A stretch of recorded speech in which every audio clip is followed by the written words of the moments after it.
یاجوج ماجوج کون ہیں اور کہاں پر قید ہیں؟ بسم اللہ الرحمن الرحیم۔ السلام علیکم ورحمۃ اللہ وبرکاتہ۔ ناظرین گرامی، آپ کا اپنا میزبان قادر بخش کلہوڑو ایک اور نئی ویڈیو کے ساتھ حاضر خدمت۔ ناظرین، ہمارے پیارے نبی حضرت محمد مصطفیٰ احمد مجتبی صلی اللہ علیہ وآلہ وسلم کا فرمان ہے کہ اگر انہیں کھلا چھوڑ دیا جائے تو وہ لوگوں پر ان کے معاش میں فساد پھیلائیں گے۔ ناظرین، اگر انسان کو پتہ چلے کہ اس دنیا میں کہیں کوئی ایسی مخلوق موجود ہے جس کا پیٹ نہیں بھرتا، اور جب وہ قید کی دیواروں سے باہر آئیں گے تو دنیا میں موجود تمام انسان چرند پرند، غرض یہ کہ تمام چیزوں کو کھا جائیں گے، اور جب زمین سے کھانے والی تمام چیزیں ختم ہو جائیں گی تو وہ آسمان کو کھانے کا ارادہ کریں گے۔ آپ نے قصے کہانیوں میں خوفناک مخلوق کے بارے میں پڑھا اور سنا تو ضرور ہوگا، لیکن تشویشناک بات یہ ہے کہ یہ مخلوق حقیقت میں اپنا وجود رکھتی ہے اور اسی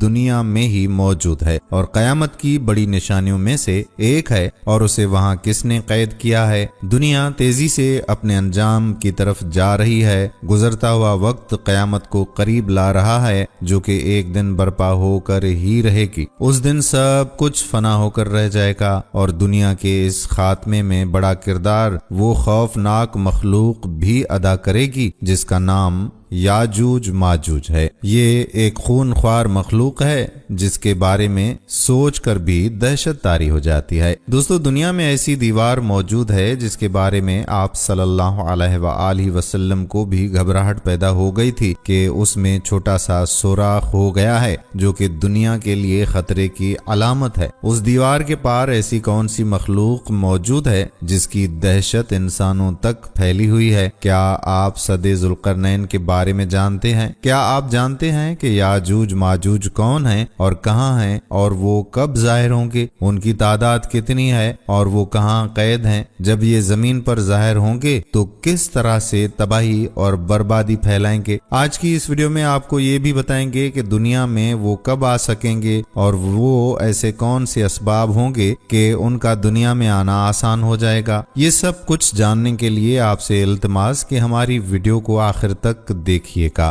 اور ویڈیو کو اسکپ بالکل مت کیجیے گا۔ ناظرین، تاریخ کے مطابق زمین کے شمال مشرق مغولستان کے اطراف میں گزشتہ زمانوں میں انسانوں کا گویا جوش مارتا ہوا چشمہ تھا۔ یہاں کے لوگوں کی آبادی بڑی تیزی سے پھیلتی اور پھولتی تھی۔ آبادی زیادہ ہونے پر یہ لوگ مشرق کی سمت یا نیچے جنوب کی طرف چلے جاتے تھے اور سیلے رواں کی طرح ان علاقوں میں پھیل جاتے تھے، اور پھر تدریجاً وہاں سکونت اختیار کر لیتے تھے۔ تاریخ کے مطابق سیلاب کی مانند ان قوموں کے اٹھنے کے مختلف دور گزرے ہیں۔ ڈاکٹر اسرار احمد کے مطابق نوح علیہ السلام کے 3 بیٹے تھے، جن میں سام، حام، یافس جو ان کے ساتھ کشتی میں شریک ہوئے تھے، جبکہ کنعان اور عابر غرق ہوئے۔ سام کو سیمیٹک نسل بھی کہا جاتا ہے۔ قوم عاد اور سمود اسی نسل کی شاخیں تھیں۔ حضرت ابراہیم علیہ السلام بھی اسی نسل سے تھے۔ حضرت محمد صلی اللہ علیہ وآلہ وسلم بھی اسی نسل سے ہیں۔ یافس کی اولاد نے وسطی ایشیا کے پہاڑی سلسلوں کو عبور کیا اور شمال میں چلے گئے اور دائیں بائیں پھیل گئے۔ کچھ منگولیا اور چین میں آباد ہوئے، جبکہ کچھ روس، مشرقی یورپ اور مغربی یورپ میں آباد ہوئے۔ حام کی اولاد میں قبطی، بربر افریقی اور سوڈانی کے لوگ ہیں۔ یافس کے بیٹوں کا نام تورات میں یاجوج اور ماجوج آیا ہے، جبکہ دیگر میں 2 بال یعنی بالٹک ریاستیں اور موسک یعنی ماسکو بھی تھا۔ جمہور علماء تفسیر اور حدیث کا قول یہ ہے کہ یاجوج و ماجوج بنی نوع انسان کی 2 قوموں یا 2 قبیلوں کا نام ہے۔ حضرت آدم علیہ السلام اور یافس بن نوح علیہ السلام کی نسل سے ہیں، جو ترک کا جد اعلیٰ ہے، اور ترک اس خاندان کی ایک شاخ ہے جو سد ذوالقرنین کے اس طرف ترک کر دیے گئے تھے، یعنی چھوڑ دیے گئے تھے۔ مستدرک حاکم میں لکھا ہے کہ اللہ تعالیٰ نے بنی آدم علیہ السلام کو 10 حصوں میں تقسیم کیا۔ 9 حصے یاجوج ماجوج بنائے اور ایک حصے میں باقی کے عام انسان بنائے۔ ایک روایت کے مطابق یہ لوگ کافر ہیں اور دوزخی ہیں اور اس قدر کثیر اور بے شمار ہیں کہ ان میں اور اہل بہشت میں وہ نسبت ہے کہ جو 1 اور 1000 میں ہے۔ جس قدر افراد دوزخ میں جائیں گے ان تمام کے مقابلے میں اکثریت یاجوج و ماجوج کی ہوگی۔ یاجوج ماجوج کا تصور دنیا کے دوسرے مذاہب میں بھی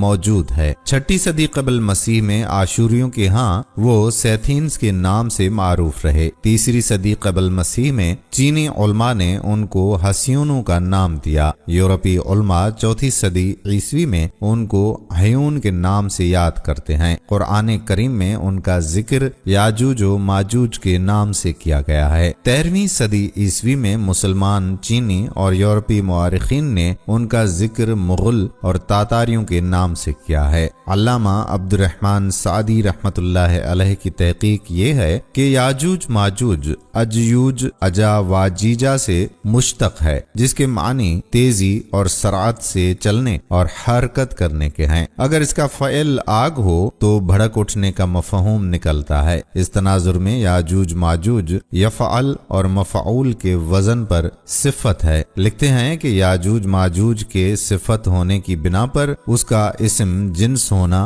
اولا ہے۔ امام ابن جریر طبری، حافظ ابن اسیر اور حافظ ابن کثیر وغیرہ نے یاجوج ماجوج سے ترکوں، مغلوں اور تاتاریوں کو مراد لیا ہے۔ ان کے نزدیک ان کی اصل ایک ہے، اگرچہ بعد میں ان کی کئی شاخیں ہو گئی ہوں۔ علامہ سعدی رحمت اللہ علیہ کے نزدیک یاجوج ماجوج کا اصلی وطن اگرچہ منگولیا اور مشرقی ترکستان تھا، لیکن صفت میں اشتراک کی وجہ سے روسی، چینی، امریکی اور فرنگی سب پر یاجوج ماجوج کا اطلاق ہوتا ہے۔ لیکن علامہ سعدی کی رائے کو اس سلسلے میں درست نہیں مانا جاتا، کیونکہ قرآن و حدیث میں یاجوج ماجوج کا تصور اس سے بالکل الگ تھلگ ہے۔ ایک حدیث میں رسول اکرم صلی اللہ علیہ وآلہ وسلم نے قیامت سے پہلے جن 10 نشانیوں کا ذکر فرمایا ہے ان میں سے ایک یاجوج ماجوج کا ظہور بھی ہے۔ چنانچہ حضرت حذیفہ بن اسید غفاری رضی اللہ تعالی عنہ فرماتے ہیں کہ نبی مکرم صلی اللہ علیہ وآلہ وسلم ہمارے پاس اس حالت میں تشریف لائے کہ ہم آپس میں گفتگو کر رہے تھے۔ آپ صلی اللہ علیہ وآلہ وسلم نے فرمایا کہ کس چیز کا ذکر کر رہے ہو؟ عرض کیا کہ ہم قیامت کا ذکر کر رہے ہیں۔ فرمایا قیامت اس وقت تک ہرگز نہ قائم ہوگی جب تک کہ تم اس سے پہلے 10 نشانیاں نہ دیکھ لو۔ اور آپ نے دھوئیں، دجال، دابت الارض، سورج کے مغرب سے طلوع ہونے، عیسیٰ علیہ السلام کے نزول، یاجوج و ماجوج، 3 خسف یعنی زمین میں دھنس جانا، ایک مشرق میں، دوسرا مغرب میں، تیسرا جزیرۃ العرب میں، ان سب کے آخر میں ایک آگ کا ذکر کیا گیا جو یمن سے نکلے گی اور لوگوں کو ہانکتی ہوئی محشر کی طرف لے جائے گی۔ ناظرین، اس حدیث میں یہ معلوم ہوتا ہے کہ یاجوج ماجوج کا خروج قیامت سے بالکل قریبی زمانے میں ہوگا۔ بعض صحیح حدیثوں میں ایسی قوم کا ذکر ضرور آیا ہے جس سے قیامت سے پہلے مسلمانوں کی لڑائی ہوگی، اور اس قوم کے کچھ ظاہری اوصاف بھی بیان ہوئے ہیں، لیکن ان حدیثوں میں اس قسم کو یاجوج ماجوج نہیں کہا گیا۔ چنانچہ حضرت ابو ہریرہ رضی اللہ تعالی عنہ سے روایت ہے کہ رسول اللہ صلی اللہ علیہ وآلہ وسلم نے فرمایا قیامت تو اس وقت تک قائم نہیں ہوگی جب تک تم ان ترکوں سے جنگ نہ کر لو گے جن کی آنکھیں چھوٹی، چہرے سرخ اور ناک بیٹھی ہوگی، ان کے چہرے تادر تڈھال کی طرح ہوں گے، اور قیامت تو اس وقت تک نہ آئے گی جب تک ایسی قوم سے جنگ نہ کر لو جن کے جوتے بالوں والے چمڑے کے ہوں گے۔ رہے تاتاری تو ان کے ہاتھوں مسلمانوں کی جو تباہی ہوئی اور انہوں نے مسلمانوں کا جس طرح قتل عام کیا اس کی مثال اس سے پہلے نہیں ملتی۔ انہوں نے لاکھوں مسلمانوں کو نہایت بے دردی سے ہلاک کر دیا تھا۔ بخارا، سمرقند، رے، ہمدان، زنجان، قزوین، مرو اور نیشاپور کو تباہ کر کے رکھ دیا۔ 656 ہجری میں دنیا اسلام کے دارالخلافہ اور اس دور کے سب سے بڑے علمی مرکز اور متمدن شہر بغداد کی اینٹ سے اینٹ بجا دی۔ عباسی خلیفہ مستعصم کو نہایت بے دردی سے قتل کر دیا۔ تاتاریوں کی ہیبت اور مسلمانوں کی دہشت کا یہ عالم ہو گیا تھا کہ اگر ایک تاتاری ایک گلی میں گھستا جہاں 100 مسلمان ہوتے تو ان میں سے کسی کو اس کے مقابلے کی ہمت نہ ہوتی، وہ ایک ایک کر کے سب کو قتل کر دیتا، یہاں تک کہ ان کا قابل شکست ہونا ایک اٹل حقیقت بن چکا تھا۔ لیکن اسی کے ساتھ ہی یہ بھی ایک تاریخی حقیقت ہے کہ اس بظاہر ناقابل شکست قوم کو ایمان و عزم صادق سے بھرپور مسلمانوں کی ایک مختصر سی فوج نے ایسی شکست فاش دی کہ تاتاریوں کا نام و نشان مٹ گیا۔ اس وقت کے سلطان مصر الملک المظفر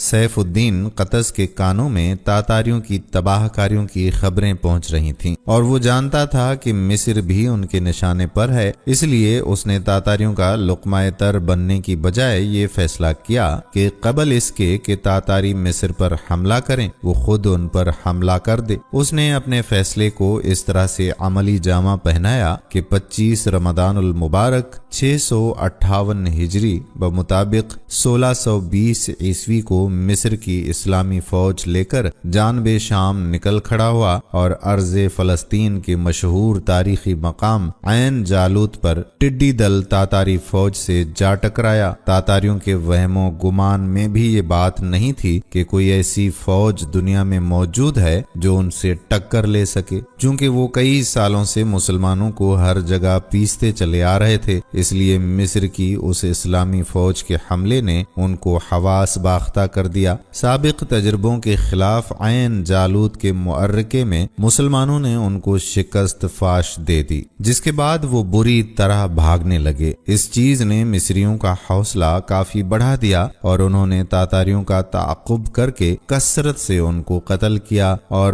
بہت بڑی تعداد میں ان کو گرفتار بھی کر لیا گیا۔ مسلمانوں کے ہاتھوں تاتاریوں کی اس عبرت ناک شکست نے ان کی ذہنیت بدل کر رکھ دی اور مسلمانوں اور اسلام سے اس قدر مرعوب اور متاثر ہوئے کہ ان کے دین یعنی اسلام میں داخل ہونے لگے۔ ان روایتوں سے بھی یہ معلوم ہوا کہ جن مورخین نے تاتاریوں کو یاجوج ماجوج قرار دیا ہے ان کی بات بھی قرآن پاک اور صحیح احادیث سے مطابقت نہیں رکھتی۔ دوستو، یاجوج ماجوج کے بارے میں قرآن میں حقائق ملتے ہیں۔ قرآن مجید فرقان حمید میں واضح طور پر گواہی دی گئی ہے کہ یاجوج ماجوج 2 وحشی خونخوار قبیلوں کے نام تھے۔ وہ لوگ اپنے ارد گرد بہت زیادتیاں، ظلم و ستم کرتے تھے۔ مفسر علامہ طباطبائی نے المیزان میں لکھا ہے کہ توریت کی ساری باتوں سے مجموعی طور پر معلوم ہوتا ہے کہ یاجوج ماجوج ایک یا کئی بڑے بڑے قبیلے تھے۔ یہ شمالی ایشیا کے دور دراز علاقے میں رہنے والے جنگجو، غارتگر اور ڈاکو قسم کے لوگ تھے۔ تقریباً روز کا معمول بن چکا تھا کہ پہاڑ کی دوسری جانب سے بدحیت، وحشی، خونخوار یاجوج ماجوج بڑی تعداد میں آ کر مہذب انسانی دنیا پر حملہ آور ہوتے اور ہر چیز تباہ و برباد کر ڈالتے۔ ان کے لیے انسانوں کو ہلاک کرنا، مال مویشی لوٹنا اور کھیت کھلیاں تباہ کرنا ایک عام سی بات تھی۔ لوگ نہایت خوف کی حالت میں اس زمینی آفت سے نجات کے لیے اپنے رب سے گڑ گڑا کر دعائیں کرتے۔ ایک صبح جب وہ سو کر اٹھے تو انہوں نے دیکھا کہ ہزاروں کی تعداد میں ایک عالی شان اجنبی فوج ان کے کھلے میدانوں میں خیمہ زن ہے۔ پہلے تو وہ حیران اور خوفزدہ ہوئے، لیکن پھر قوم کے چند سردار اس جنگجو لشکر کو اپنے لیے غیبی مدد اور نجات دہندہ سمجھتے ہوئے لشکر کی جانب گئے اور سپہ سالار سے ملنے کی خواہش ظاہر کی۔ اجازت کے بعد مقامی سرداروں کو فوج کے سپہ سالار کے خیمے میں پیش کیا گیا۔ سپہ سالار نے معززین شہر کو خوش آمدید کہتے ہوئے یہ یقین دلایا کہ ان کی فوج ان کے علاقوں پر قبضہ کرے گی، نہ ہی ان کے مال مویشی اور کھیت کھلیان کو کوئی نقصان پہنچائے گی۔ مقامی سردار جنگی لباس میں ملبوس فوج کے سپہ سالار کا حسن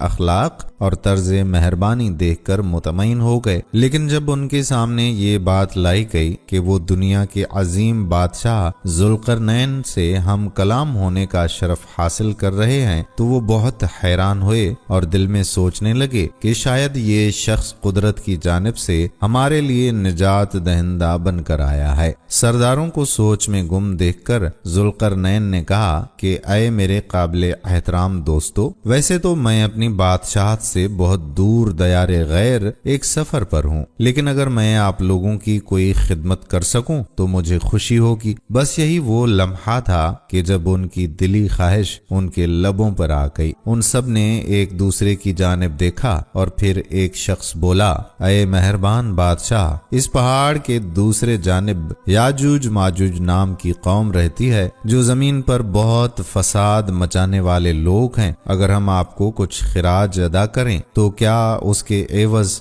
آپ ہمارے اور ان کے درمیان ایک دیوار تعمیر کر دیں گے؟ بادشاہ نے کہا کہ میرے قابل احترام دوستو، رب نے مجھے جو کچھ دے رکھا ہے وہ بہت بہتر ہے، البتہ اگر تم لوگ میری مدد قوت و طاقت سے کرو تو میں تمہارے اور ان کے درمیان ایک مضبوط دیوار تعمیر کر دوں گا، جیسا کہ سورۃ کہف آیت نمبر 94 میں آتا ہے۔ انہوں نے کہا کہ اے ذوالقرنین، بے شک یاجوج ماجوج اس ملک میں فساد کرنے والے ہیں، پھر کیا ہم آپ کے لیے کچھ محصول مقرر کر دیں اس شرط پر کہ آپ ہمارے اور ان کے درمیان ایک دیوار بنا دیں؟ پھر اگلی آیت میں ذوالقرنین بادشاہ کا جواب ملتا ہے۔ ذوالقرنین نے کہا، مجھے میرے رب نے اس بارے میں جو اختیار دیا ہے وہ بہتر ہے، تم اپنے زور بازو یعنی محنت و مشقت سے میری مدد کرو، میں تمہارے اور ان کے درمیان ایک مضبوط دیوار بنا دوں گا۔ دوستو، وہ نیک دل اور عادل بادشاہ ذوالقرنین کون تھے؟ اس سوال کا جواب یہ ہے کہ قرآن کریم میں ذوالقرنین کے متعلق صرف اتنا تذکرہ ہے کہ وہ ایک نیک صالح اور عادل بادشاہ تھے جنہوں نے مشرق و مغرب کے تمام ممالک فتح کیے اور ان میں عدل و انصاف قائم کیا۔ باقی وہ کون تھے، کس زمانے میں تھے، وغیرہ وغیرہ، اس کی تفصیل نہ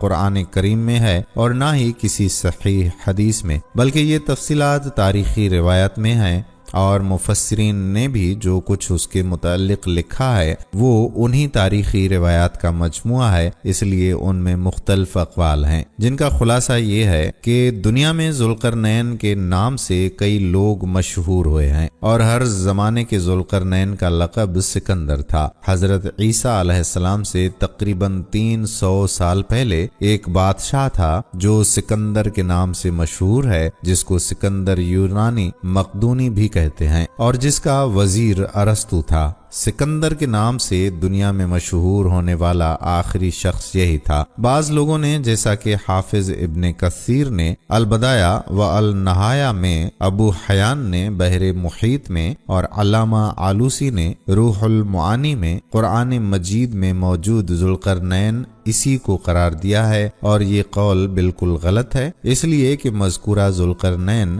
مشرک تھا، اور قرآن کریم نے جس ذوالقرنین کا ذکر کیا ہے اس کے نبی ہونے میں اگرچہ علماء کا اختلاف ہے، مگر مومن صالح ہونے پر سب کا اتفاق ہے۔ اب رہی یہ بات کہ ذوالقرنین نبی ہیں یا ولی، تو حافظ ابن کثیر کے ہاں ان کا نبی ہونا راجح ہے، اور جبکہ جمہور کا قول یہ ہے کہ وہ نہ نبی تھے نہ فرشتہ، بلکہ ایک نیک صالح مسلمان تھے۔ ارشاد باری تعالیٰ ہے، اور یہ لوگ تم سے ذوالقرنین کے بارے میں پوچھتے ہیں، کہہ دو میں ان کا کچھ حال تمہیں پڑھ کر سناتا ہوں۔ واقعہ یہ ہے کہ ہم نے ان کو زمین میں اقتدار بخشا تھا اور انہیں ہر کام کے وسائل عطا کیے تھے، جس کے نتیجے میں وہ ایک راستے کے پیچھے چل پڑے، یہاں تک کہ جب وہ سورج کے ڈوبنے کی جگہ پہنچے تو انہیں دکھائی دیا کہ وہ ایک دلدل جیسے سیاہ چشمے میں ڈوب رہا ہے، اور وہاں انہیں ایک قوم ملی۔ ہم نے ان سے کہا، اے ذوالقرنین، تمہارے پاس دو راستے ہیں، یا تو ان لوگوں کو سزا دو یا پھر ان کے معاملے میں اچھا رویہ اختیار کرو۔ انہوں نے کہا کہ ان میں سے جو کوئی ظلم کا راستہ اختیار کرے گا اسے تو ہم سزا دیں گے، پھر اسے اپنے رب کے پاس پہنچا دیا جائے گا اور وہ اسے سخت عذاب دے گا۔ البتہ جو کوئی ایمان لائے گا اور نیک عمل کرے گا تو بدلے کے طور پر اچھے انجام کا مستحق ہوگا، اور ہم بھی اس کو اپنا حکم دیتے وقت آسانی کی بات کہیں گے۔ ناظرین، مفسرین اور اور مورخین نے اس حوالے سے سکندر اعظم، یمن کے حمیری بادشاہ اور سائرس اعظم کا خاص طور پر ذکر کیا ہے۔ اس ضمن میں اہم بات یہ ہے کہ ذوالقرنین کا تعین قرآن پاک میں بیان کردہ نشانیوں کی بنیاد پر ہی کیا جا سکتا ہے۔ قرآن پاک کے مطابق ذوالقرنین اللہ پر ایمان رکھنے والا ایک نیک بادشاہ تھا۔ اس نے مختلف سمتوں میں 3 بڑی فوجی مہمات سر انجام دی۔ یاجوج ماجوج سے حفاظت کے لیے ایک آہنی دیوار بنائی اور پھر یہ کہ زمین کے ایک وسیع حصے پر اس کی حکومت قائم تھی۔ نیز اس معاملے کا ایک اہم نقطہ یہ بھی ہے کہ یہودیوں کے ہاں